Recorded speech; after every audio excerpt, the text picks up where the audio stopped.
Greetings, everyone. It's Dr. Jonathan Ellerby with another live 12 at 12. And today we are talking about a strangely critical topic, which is masks. Yes, masks, all kinds of masks. Face masks, the masks we wear in society, the masks of culture and power. So I'm ready to dive in if you are. If you need to know more about Dr. Jonathan Ellerby, you can go to jonathanellerby.com. If you love the 12 at 12, you are also welcome to make a donation because we are not able to work and do our normal commission classes, and so your generosity through the PayPal link on my website is very much appreciated. But there are also free things for you. So if you want a copy of the new book, Spiritual Experience, it's available for your download and other things. So check it out. Without any further delay or promotion, let's take a breath.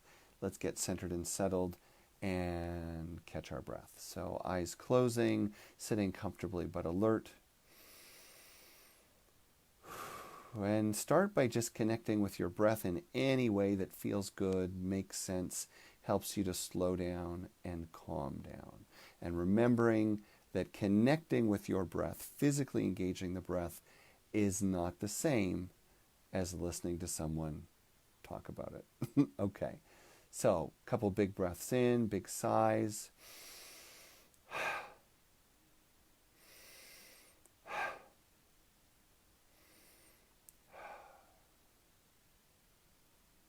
And then feeling yourself respond to this space, this time, this quiet. Slower breath in now, longer exhale. Slower breath in, longer exhale. And let yourself come to a place of connecting with stillness and silence.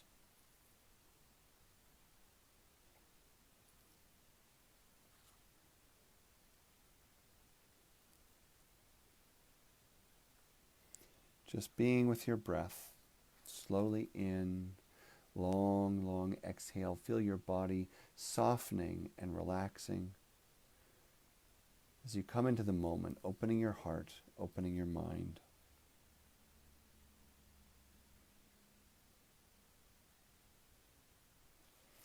And we transition into our conversation for today with a reading by St. Francis de Sales. Just a wonderful saint, mystic whose writings have been translated into beautiful and modern English in ways that feel as though they were written for us today, like this passage right here. Be patient with everyone, but above all with yourself. Do not be disheartened by your imperfections, but always rise up with fresh courage. How are we to be patient in dealing with our neighbor's faults if we are impatient dealing with our own? They who are fretted by their own failings cannot correct them. All profitable correction comes from a calm and peaceful mind. I love that. I mean, isn't that what we talk about here on the 12 at 12 all the time, which is that we cannot be in spiritual denial of the pain and struggle that's in the world, of the conflicts that are within us and around us, and yet to engage them productively, consciously, effectively.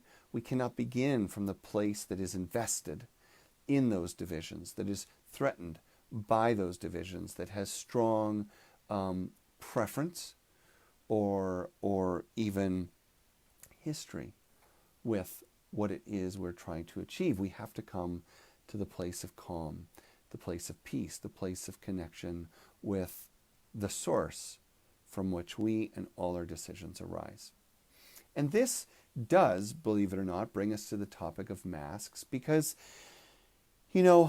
most psychology today and really most modern spirituality today converges on a shared idea that people are rarely a full representation. Well, some might even say are impossibly not a representation of what is going on in the inner world, but instead have chosen to construct consciously and unconsciously a mask that they choose to show the world. Now, mask sounds like something maybe we're hiding behind. In fact, the word mask is a point of conversation to start with. You see, as the social distancing and COVID restrictions followed, wearing a mask has become one of the number one recommendations. And yet, the very act of wearing a mask or seeing people wear masks has become a huge point of contention for many, many people. Now, for some people at a basic level, the mask is a kind of imposition that triggers the experience of trauma. Now, why would a mask be related to trauma?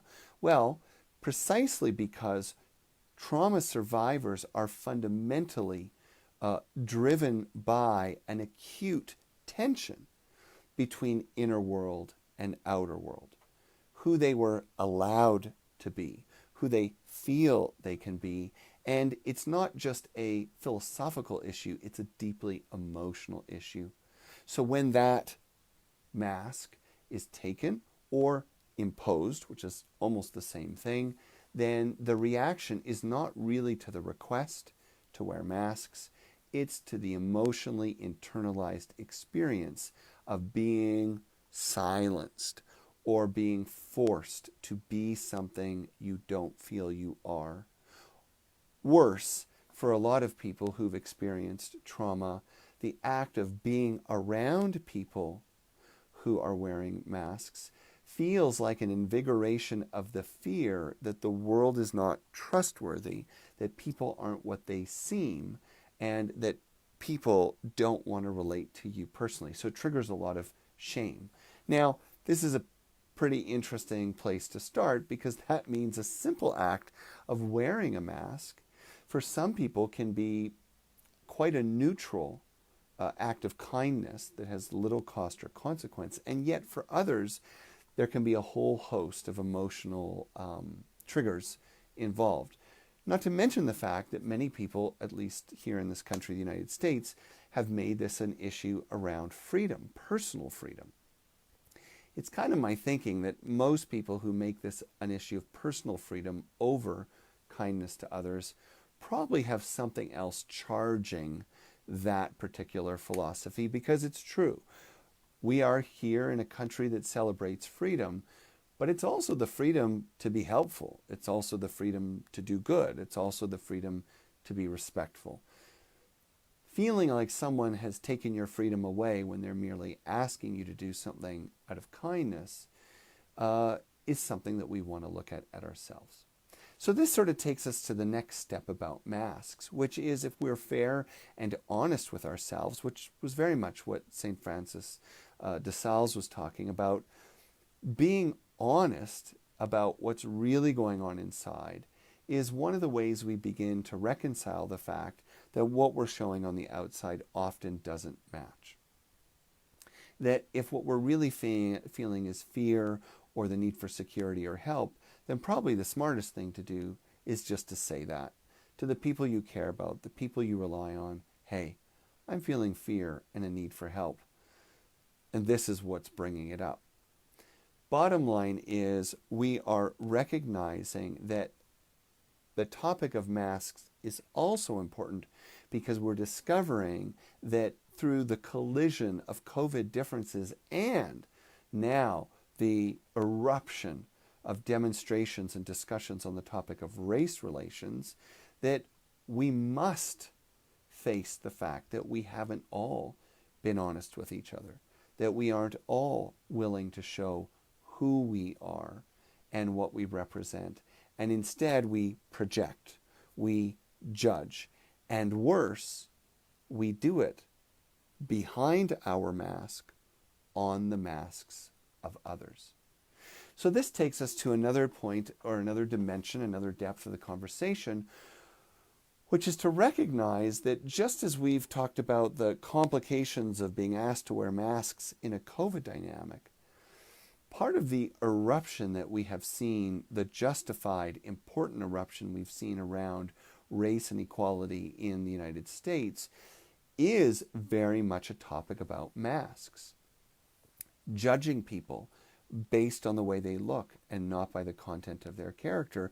And that could be black against white, white against black. That could be any nationality that simply profiles emotionally and psychologically by the sheer appearance of others. But there's more complexity to it. As that has happened over the years, as we have categorized and demonized and dehumanized people, all kinds of people, just by the face they wear, we have created dynamics where masks must be worn, where people play games of culture, who I present myself to, as what, where, and when. And it changes because fear is the underlying currency.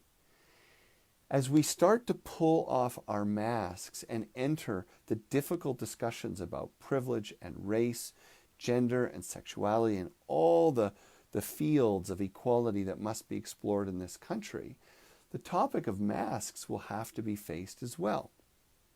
How honest can you be with yourself about your own privilege, about your own shame, about why you have crafted the mask you have, and how the masks of others have influenced and affected you?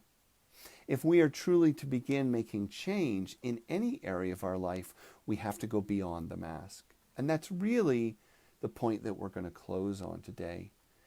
Masks are a part of our lives, whether it's COVID masks, coping masks, cultural masks, racial masks, or masks that protect us as we engage difficult conversations. But if we want to move beyond it, we must release the masks. We must expose them. We must be honest about them. And we must neutralize them by sharing the story behind the mask. Why we need to wear the mask out of kindness and caution for strangers.